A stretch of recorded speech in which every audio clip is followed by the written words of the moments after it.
आज इस वीडियो में मैं आपको nomenclature of coordination compound IUPAC system कि कैसे कोऑर्डिनेशन कंपाउंड का नोमेनकल्चर हम आईयूपीएसी सिस्टम में कैसे करते हैं, आज इस वीडियो में आपको सारे नियम बताऊंगा और फिर नेक्स्ट वीडियो में उसके एग्जाम्पल भी आपको बताऊंगा। तो देखिए कैसे nomenclature of coordination compound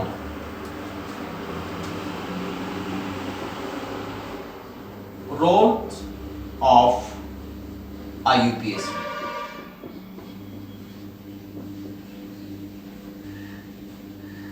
for coordination compound.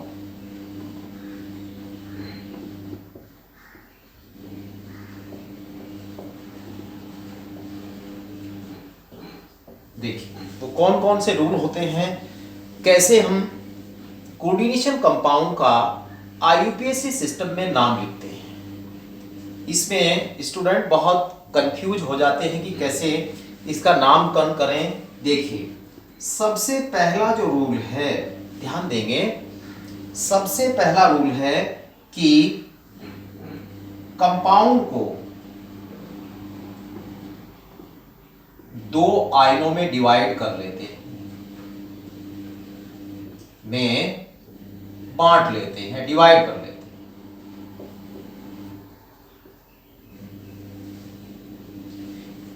ऐसा इसलिए करते हैं क्योंकि हमें पता लग जाए कि कॉम्प्लेक्स आयन पॉजिटिव है या नेगेटिव है। क्योंकि स्टूडेंट यही गलती करते हैं कि किसी का नाम पहले लिख दिया, किसी का बाद में लिख दिया।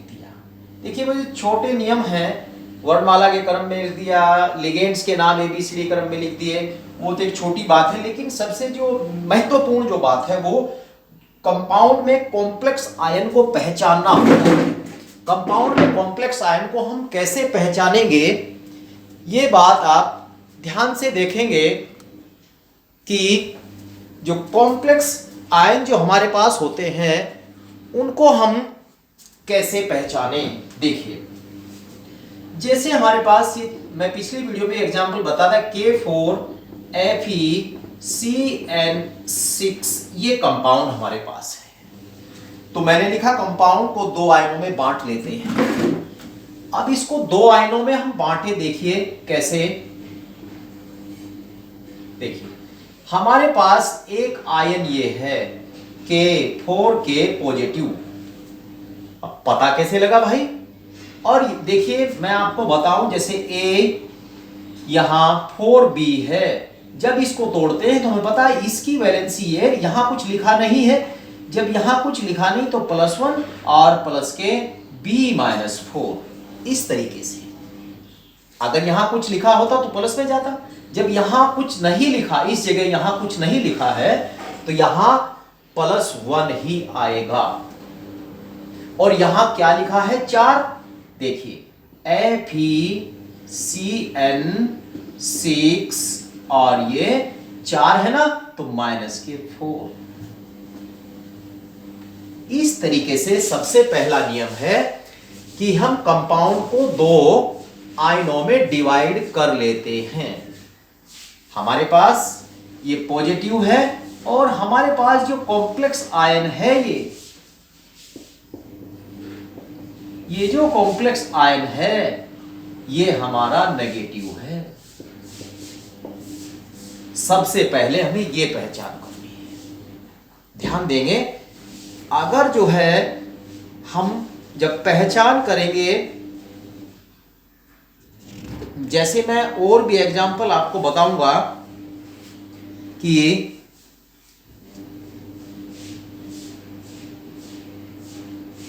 K2PdCl4 इसको भी मैं तोड़ के बताता हूं।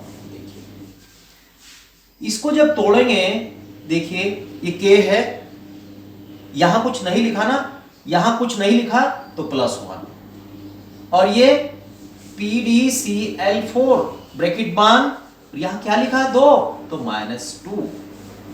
तो ये जो हमारे पास कॉम्प्लेक्स आयन है ये नेगेटिव कॉम्प्लेक्स आयन आ गया है। अगर ये आपने पहचान कर ली इसके बाद इसके नामकरण में फिर समस्या कम हो जाती है। अब देखिए मैं और भी आपको बताता हूं।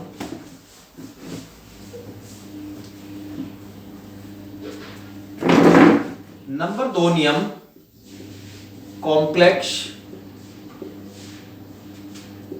आयन को पहचानना कि वह पॉजिटिव है या नेगेटिव है। इस तरह से नंबर 2 नियम जो है मैं बता रहा हूं आपको। भले ही बुक के अंदर जो है कुछ भी नियम दिए गए हों, लेकिन मैं आपको अपनी साइड से ये 2 नियम बता रहा हूं अलग से कि हमें कॉम्प्लेक्स जो आयन होता है, कॉम्प्लेक्स आयन कौन सा होता है, जिसमें मेटल जुड़ी हो, सेंट्रल मेटल जुड़ी हो, वो कॉम्प्लेक्स आयन होता है। जिसमें सेंट्रल मेटल आयन जुड़ी हो वो सेंट्रल एटम होता है। और अब मैं आपको एग्जांपल और बताता हूं जो हमारे पास, देखिए मैंने एक बताया, दूसरा एग्जांपल मैं आपको बताता हूं कि कैसे हम इसको अलग अलग पहचान कर सकते हैं। जैसे कि COCl2 और इन की ट्वाइस, और इसको बंद किया ब्रैकेट में, और सल्फेट SO4। इसको 2 आयनों में हम कैसे डिवाइड करेंगे, देखिए। अब ये जो हमारे पास इतना बड़ा आयन है, इसमें सेंट्रल मेटल आयन, तो हमारे पास कॉम्प्लेक्स आयन है। देखिए COCl2 इन की ट्वाइस, ये देखिए। अब हमें पता है ये SO4 है, यहां कोई नंबर नहीं और यहां ब्रैकेट में कोई नंबर नहीं, लेकिन इससे आपको अंदाजा लगाना पड़ेगा कि इसका जो ऑक्सीडेशन नंबर -2 होता है तो इसका +2 होगा। जैसे अगर ये AB कोई एटम होते हैं, इसकी वैलेंसी भी 2, इसकी वैलेंसी भी 2, इसकी वैलेंसी इस पर जाती है, इसकी वैलेंसी, लेकिन ये कैंसिल हो जाती बराबर होते हुए, दिखाई नहीं दे रही वैलेंसी यहां पे। तो हमें कंपाउंड को पहले कंपाउंड के जो कॉम्प्लेक्स आयन होते हैं मैं पहचान, तो ये हमारे पास जो कॉम्प्लेक्स आयन है ये पॉजिटिव है। हमारे पास कॉम्प्लेक्स आयन कैसा आया है, पॉजिटिव आया है। तो स्टूडेंट्स, दूसरा नियम, कॉम्प्लेक्स आयन को पहचानना कि वह पॉजिटिव है या नेगेटिव है। इसी से नामकरण में आपको बहुत बड़ी हेल्प मिलेगी। नियम नंबर 3, नियम नंबर 3,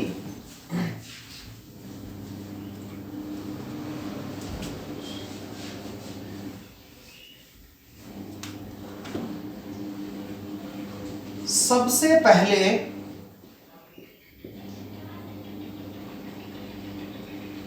कोऑर्डिनेशन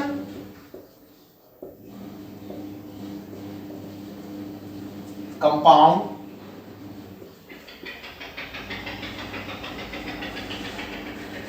का नाम लिखने के लिए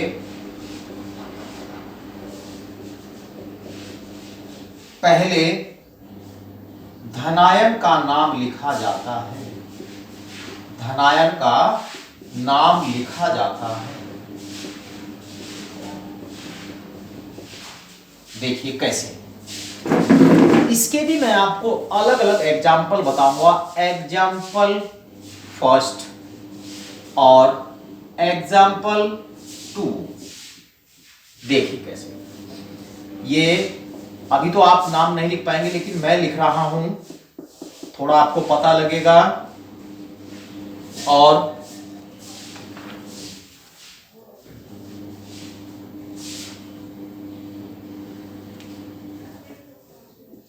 CrCl2 H2O की4 और NO3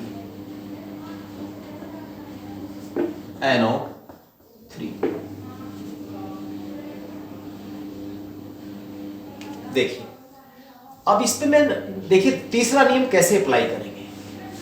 मैं इस पे पहले 2 नियम अप्लाई करता हूं। देखिए मैंने बताया था, इसको 2 आयनों में तोड़ लिया था हमने, K4 प्लस और K प्लस प्लस FeCN की 6 - K4, इसको तोड़ा हमने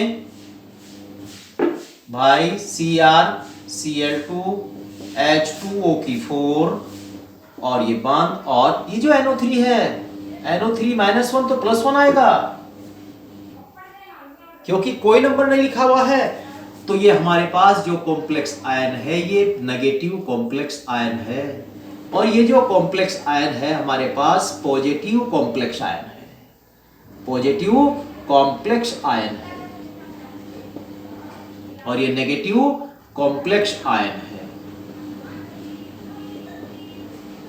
नेगेटिव कॉम्प्लेक्स आयन है। तो ये चीज छांट ली हमने। इसके बाद देखिए जो नेक्स्ट हमारा नियम है, मैंने बोला था सबसे पहले कोऑर्डिनेशन कंपाउंड का नाम लिखने के लिए धनायन, धनायन का नाम लिखा जाता है। पहले लिखने के लिए धनायन का नाम लिखा जाता है। तो धनायन हमारा कहां है? इसमें धनायन ये है, इसमें पॉजिटिव ये है, और इसमें पॉजिटिव ये है, ये इसमें नेगेटिव है। ये बात बहुत ही आपको ध्यान देनी है।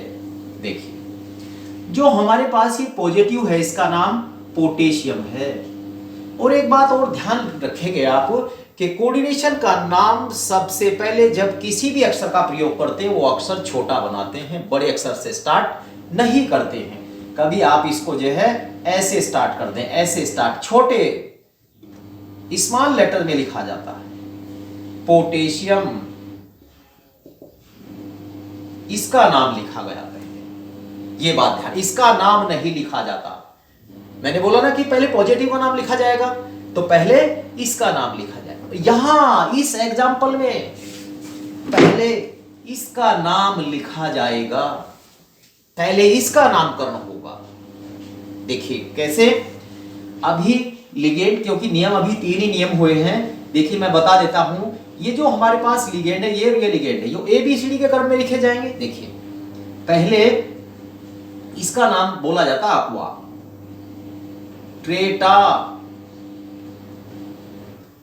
ट्रेटा aqua, और फिर डाइक्लोरिडो,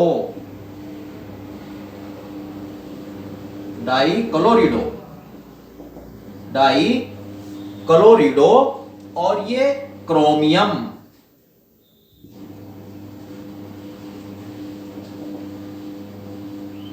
ओके, क्यों? देखिए अब मैं एक नियम बता रहा हूं आपको। नियम नंबर 4,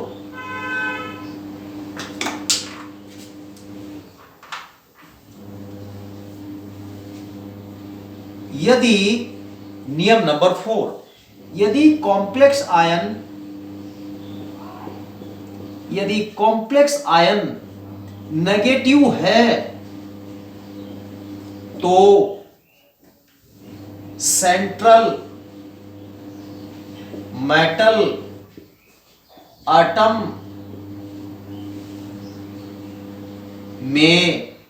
के नाम में, सेंट्रल मेटल के नाम में 8 जोड़ते। लेकिन अगर हमारे पास कॉम्प्लेक्स आयन, देखिए मैं लिख देता हूं यहां, नियम नंबर 5,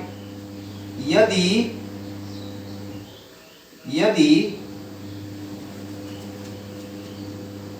कॉम्प्लेक्स आयन पॉजिटिव है तो सेंट्रल मेटल एटम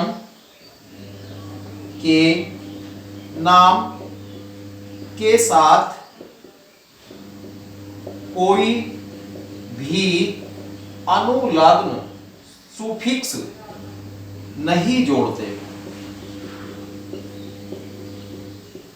ओके, ये बात बहुत विशेष आपको ध्यान रखना।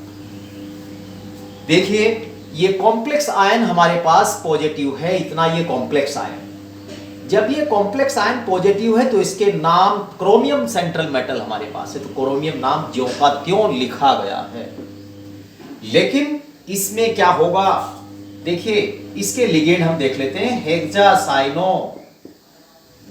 Hexacyano ferret.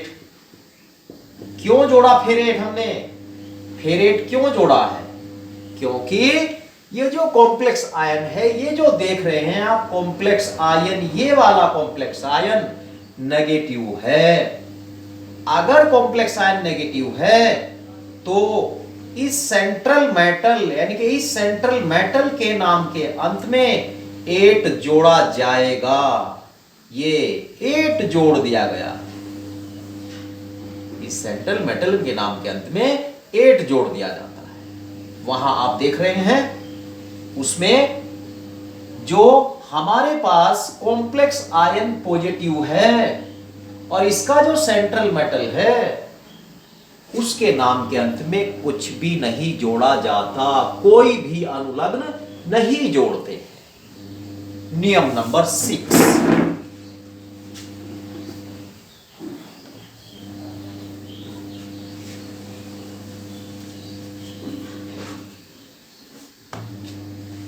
नियम नंबर 6, यदि लिगेंड नेगेटिव है, यदि लिगेंड नेगेटिव है तो उस लिगेंड के नाम के अंत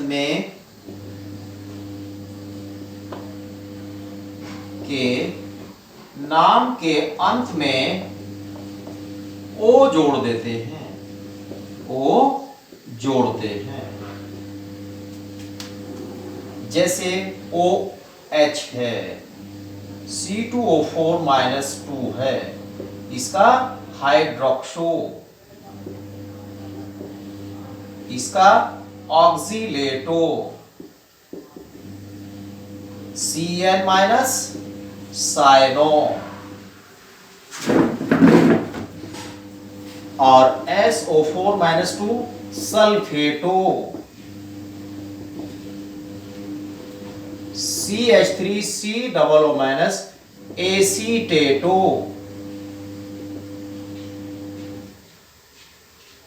और NC आइसोसाइनेटो और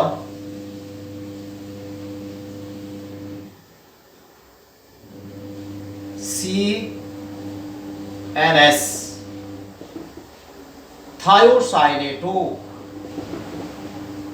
थायोसाइनेटो और SCN, ये SCN है, SCN ये NCS आइसोथायोसाइनेटो,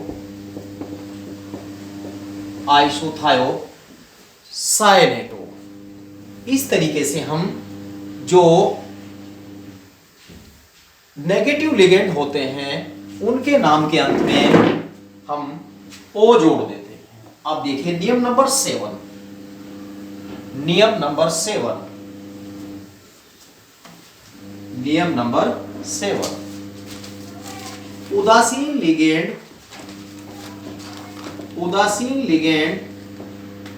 में के नाम में कोई परिवर्तन नहीं करते हैं, कोई चेंज नहीं करते हैं, कोई चेंज नहीं करते हैं। देखिए अब नियम नंबर 8,